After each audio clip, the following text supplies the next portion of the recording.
Hello viewers, আসসালামু আলাইকুম। আজকে আপনাদের জন্য আরেকটি নতুন রেসিপি নিয়ে এসেছি। মাত্র 2টি উপকরণ দিয়ে তৈরি ময়দার মুচমুচে পিঠা। পিঠাটি বেশ মজার হয়। আপনারা আমার রেসিপিটি দেখে অবশ্যই বানিয়ে নেবেন। খেতে ভীষণ মজার হয় এবং ক্রিস্পি হয়। বাচ্চাদের ভীষণ পছন্দের একটি পিঠা। চলুন তাহলে শুরু করি। কাটা পিঠা তৈরি করার জন্য আমি এখানে নিয়ে নিচ্ছি 1 কাপ ময়দা। এখন দিয়ে দেব 1 টিস্পুন চিনি, দিয়ে দেব 1 চামচ সয়াবিন তেল। এখন এটাকে মেখে নেব একটু।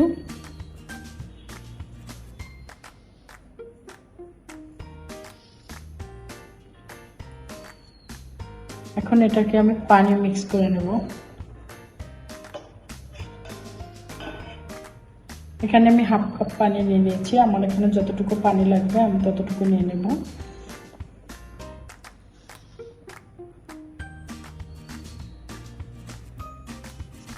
দেখুন আমি 1/2 কাপ পানি দিয়ে এভাবেই গুলিয়ে নিয়েছি। এটা আপনারা এভাবে মেখে নেবেন। আমার 1 কাপ ময়দার জন্য 1/2 কাপ পানি লেগেছে এখানে।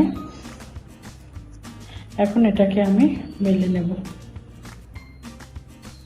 বেলে নেওয়ার আগে এটাকে আমি একটু ভালোভাবে মথে নেব।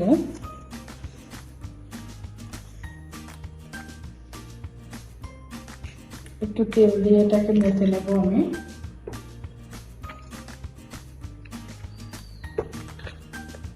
এভাবে হাতের তালুতে আমি একটু তেল নিয়ে নিলাম। এখন এটাকে আমি ভালোভাবে মথে নেব আর একটু।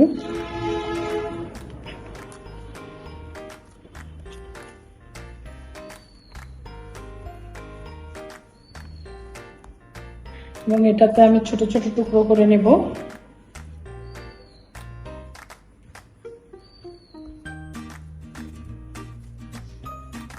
এখন এটাকে আমি বেলে নেব।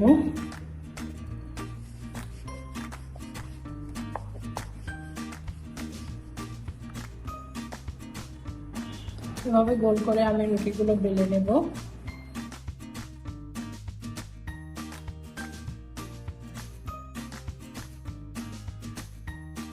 এভাবে গোল করে আমি বেলে নিয়েছি। এখন আমি সবগুলো রুটি বেলে নেব এভাবে। এখন আমি সবগুলো রুটি বেলে নিয়েছি। এখন এই পর্যায়ে আমি এগুলোকে একটা চাকু দিয়ে কেটে নেব।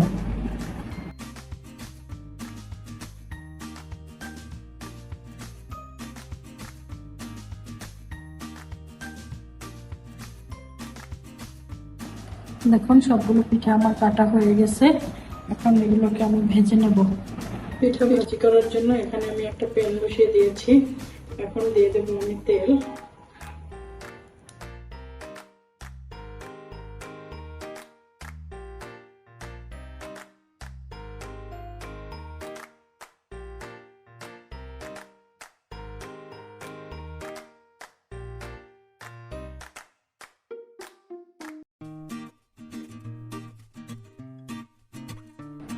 দেখুন সবগুলো পিঠা বানানো হয়ে গেছে। এখন এগুলোতে আমি চিনি শিরা দিয়ে দিব।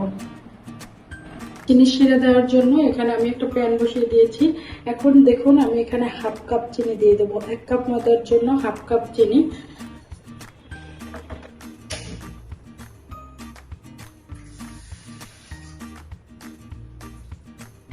এবং এই কাপের অর্ধেক, 1/2 কাপের অর্ধেক আমি এখানে পানি দিয়ে দিয়েছি। এটাকে আমি ভালোভাবে নেড়ে দেবো।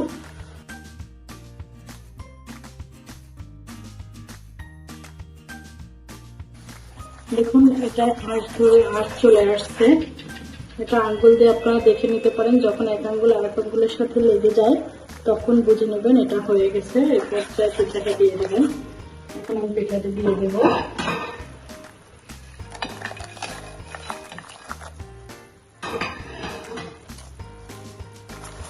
ভালোভাবে নেড়ে চেড়ে নেবো পিঠাটি তুলে।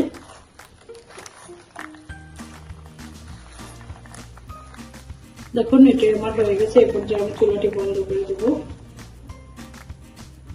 দেখুন দর্শক, পিঠাগুলো আমার রেডি হয়ে গেছে। আপনারা আমার মতো করে আমার রেসিপি দেখে এভাবে বানিয়ে নেবেন। আর আমার পিঠাটি বানিয়ে যদি আপনাদের ভালো লেগে থাকে তাহলে অবশ্যই আমার চ্যানেলটি সাবস্ক্রাইব করে দেবেন। দেখুন পিঠাটা কতটা ক্রিস্পি হয়েছে। আপনারা যদি আমার রেসিপিটি দেখে এভাবে বানিয়ে নেন তাহলে অবশ্যই পিঠাটি বেশ মজার হবে এবং ক্রিস্পি হবে। আল্লাহ হাফেজ।